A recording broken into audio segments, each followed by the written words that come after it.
Hello, everybody. My name is Sylvain Rochon, the Paradise Engineer. This week, I had an impulse. I wanted to write about something a little bit different, something a bit more, I guess, commercial, if you will, or business-oriented, but it's still centered around my usual passion, which is the fundamental of who we are as human beings. In this case, emotions. So I do talk a lot about emotions. It's not because I'm a fan of emotions, even though I kind of am. We all are, especially the emotion of joy. Is because that's what drives us. Emotions means motion. That's where it comes from, the word. That's what makes us act. So when we talk about business and what drives business success, it is emotions in both a good way and a bad way. And I'll get into that in a minute. Um, like what we have to think about when we talk about business success, we always teach like consultants like myself that you have to have a niche product that will serve a problem, that will solve a problem, and you have to have a big market, and you have to design according to whatever the problem is, whatever it is. So you find a solution, and we usually define the problem as a pain point. And it's very accurate because the best products actually remove frustration. They create comfort. You're frustrated about something, some situation. Sometimes you're aware of it or you're not. And a solution comes along that relieves that tension, that frustration. And so we're willing to buy into it. So it's emotionally driven. We are driven by our emotions. Our emotions motivate us. Again, these words are one is the origin of the other. And so when we're creating a product for a business, we have to think about the 8 general basic emotions. We have joy, which is a positive one, fear, anger, sadness, disgust, surprise, trust, and anticipation. And most of the most successful sales are usually about relieving frustration, which is why we tend to say, well, try to find a pain point and find a solution to it, because that drives sales. People pull out their wallets when they feel like there's going to be pressure removed, there's going to be stress removed, uh, frustration removed. Of course, there's also the motivation of joy. That's why we go to get entertained, and we sometimes buy to have a feeling of joy. It's all about the feeling for the consumer. Now, from the other hand, from the business point of view, it's a problem because we can think all we want about the client and the product. We can be all smart about finding what will solve a pain point. The main issue usually happens between that moment and when the product comes out the door. Stuff happens because people in the process, the engineers, the designers, the artists, insert their own emotional drivers in the process, which usually creates some problems that end with the product becoming failure. You kind of lose track along the way somewhere of the fact that you're trying to resolve a problem that the consumer has, which is a target audience that you may not be part of. I've created games, like I had game companies. I created games which are strategy games, and I love strategy games, like in my company.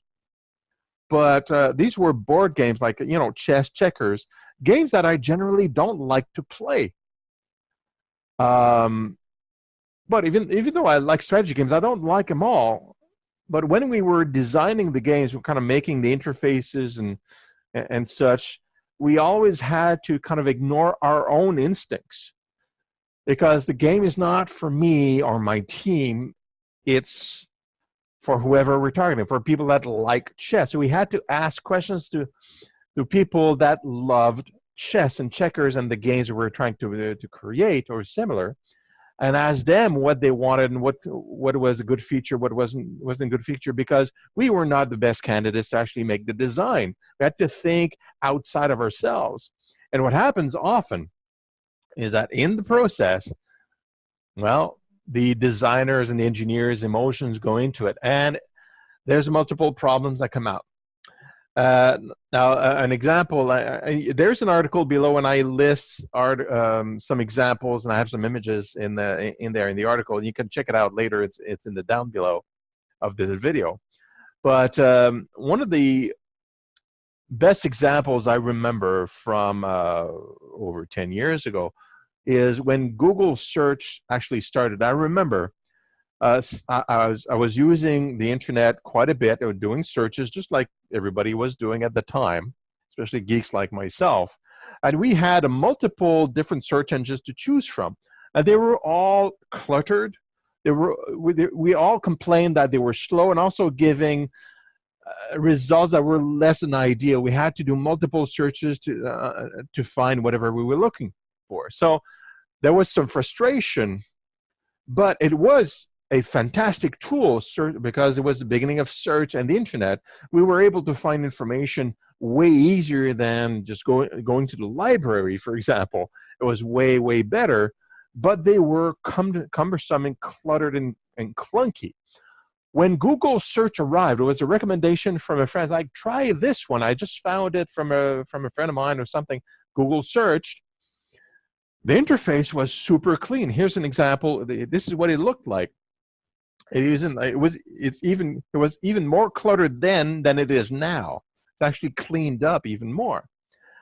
But compared to what we had back at the time, it was very simple to use, less clutter. It was great. And when I used it, I was getting more relevant results, way, way faster. It was especially the speed was a given. So what did I do as a consumer? Well, I started using Google search exclusively because I got better results faster, and I didn't need all the others. There was a dozen of others that I was using at the time, and Alta Vista, and I don't remember all the names. Yahoo was one of them, and it still exists, but who uses Yahoo search, right? Now, the point is, Google eventually became a huge company, of course, in a very, very short amount of time, because people jumped on to Google search. Internet searching was new. It was a useful, very useful tool, but that tool was so superior to all the other tools. But the point is, Google kept it clean, and it was the ideal tool. It solved a pain point. It solved our frustration in the beginnings of searching the internet. And it did it very well. And then Google kept thinking about the consumer, about the people searching, constantly making it faster, making it more efficient, creating new algorithms and new ways to give us the best results possible. And they're still doing it today. And we still don't need to pay a cent for that service, because they found a way, also a business model that was a winner for other consumers, which were the businesses that wanted to advertise to us searching without us searchers, the consumer on this end, being bothered with a whole bunch of ads that were kind of obtrusive. If you look at a Google search page, the ads look like results. They are relevant to what we're searching for. It's great. Everybody's a winner. Everybody's happy. It's awesome. So that's an example of a business that created huge success for themselves, but were able to do it by thinking about the consumer and pain points and continuing to do so without creeping more features. And that's usually a problem too. When the engineers get involved, so I'd like to add this feature, I'd like to add this feature, it would be cool. More features is better, right? No, it's not. You have to think about, what does the consumer want? Does the consumer want a bunch of features, or the feature you're actually trying to resolve, the main pain point, the main frustration you want to solve? If that's the case, well, leave all those features off to the side, or don't make them at all. Just focus on your clientele, what he or she wants, not what the engineer or the designer think would be cool for them. You're not making a product for yourself. You're creating it for somebody else. And it's all emotions driven. If what you're producing is not removing a frustration or creating more frustration because now there's too many features, guess what? They're not buying it because they're consumers. Everybody is motivated by their emotions. If you're resolving a frustration, they feel better, they buy. If you're creating something that generates joy, like entertainment for products, for example, and it captivates their time more than something else, they'll buy. But if you're generating any kind of frustration, you're at a loss. Now, here's a couple examples of other other stories, and I like this one from Burger King, the Satisfries. I don't remember those very, very well, but I remember the advertisements. They were advertising these fries from Burger King. Well, Burger King was advertising there's these healthy fries, essentially, a lot less fat, fewer calories. It sounds like a great idea. Actually, I mean, it still sounds like a great idea for me, but it flopped. Within a year, no more of these Satisfries were sold. And the reason for that is that they got excited by the concept of healthy fries, like the designers and the advertisers. But what they failed to recognize as part of their testing is that the actual people that visit Burger King, they go there for fries, they go there for the burgers, but they don't go there to eat healthy food. If their intent when they enter the Burger King is to eat healthy food, they go to another restaurant. They don't go to Burger King. Burger King is not super healthy. It's fast food. And if they do want to have a mix of health with their burger, they generally buy a salad, which was already on the menu, because this was 2013. They won't mess up their nice fries, the greasy fries that they love, by buying the Satisfy. So the sales were not terrible because people tried them. It's not a bad idea, but it was just not the right market. So they discontinued the sale.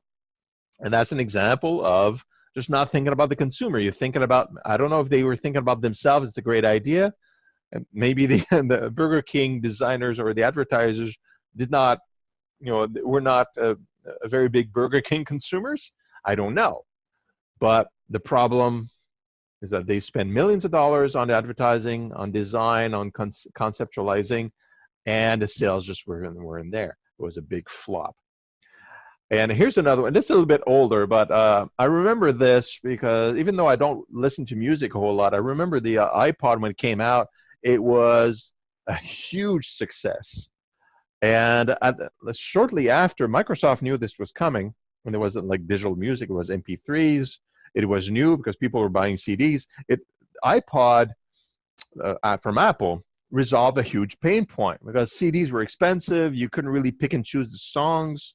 You had to pick a whole album. But with MP3s kind of floating around on the web, well, you could just add a few songs. So iPod allowed people to transport these songs that they liked off the web and into their pockets. Great idea. It was not a natural fit for the emerging market at the time. But then Microsoft said, well, we want to have a piece of that. So they designed their own version of the iPod. They call it Zune,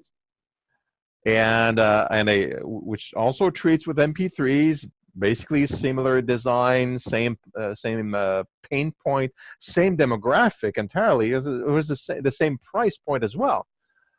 And it was terrible, terrible failure because the Zune really didn't target a different market than the iPod. And the iPod was already out there and super popular. So if you had friends with iPods, you wouldn't go out and buy a Zune. You would buy an iPod because it was there first. It was already a big success. And the Zune didn't have any particular differentiator. If the Zune was like a much lower price point, for example, then it would target a different demographic that maybe couldn't afford the iPod. But the iPods were very cheap even those days. They had like even cheaper versions that came out from Apple. So Zune just didn't pan out. It didn't have anything special to it. It catered to it was the exact same design almost, to the exact same demographic. So it failed. It didn't work out. People don't have emotions relevant to loyalty to a brand. They're just following their own emotions. Well, what do they want? Well, they want the ease, the frustration of carrying their music, that they're downloading their MP3s with them and listening to them. Yes, but also they feel a lot more positive emotion buying whatever their friends were recommending as a device. And if there's no difference, like if there was a lower price point for the Zune, for example, then people would feel, well, I need to pinch my pennies. I'm going to buy the Zune instead. Instead, that's an emotional motivator that is significant for a certain demographic of lower income families or people that have with less disposable income, maybe younger generation, just younger people that have just less money. That could have worked, but that's not what happened. That's not what Microsoft did. Microsoft keeps, and I keep complaining about Microsoft, like to my friends, they keep copying Apple, like they did with Windows, the operating system, but it worked because people were already using Microsoft OS, and it was just like an upgrade. And lo and behold, you have Windows. So people didn't buy the operating system; they just kept using the upgrade. So it worked for that, but it didn't work for the Zune, and it didn't work for the Microsoft phone either. If you've seen any in anybody's hands, you're lucky because very few have been sold. I'm not even sure if they're still being sold now. But that's the idea. When you copy somebody else's success, you have to add some kind of differentiator that will target a different demographic that have that specific need. Okay, that's how it works. It's always about the emotions. You can't put your own emotions in the way, like which causes feature creep I described earlier, or you're creating a product that you'd like that doesn't target the right audience. And sometimes in the case of the Zune, you just want to ride a success. You don't put enough thought into it to solve a new problem for a different demographic, and you flop because people will go with the popular brand all the time if everything else is equal, because friends are using the popular brand. These are all lessons that we need to learn as business people or investors. It's important because business is about sales, and sales is all about potential customers' emotions. You got to understand the emotions. You got to follow through with them. You got to focus on the emotions of your customer. You got to zoom in on it. Don't get distracted. Don't add all sorts of stuff that the consumer doesn't need. Keep focus. Keep focus. Keep focus. Keep focus. And your product will sell if you have a sufficient market that is frustrated about something. And your product solve that frustration in a very clear way that they can understand immediately. And that's it. That's all I wanted to say. But I think I'm hoping this is going to be useful to you guys, because business is sales. So go out and sell. Solve some emotional troubles. Go out there. Bye-bye for now.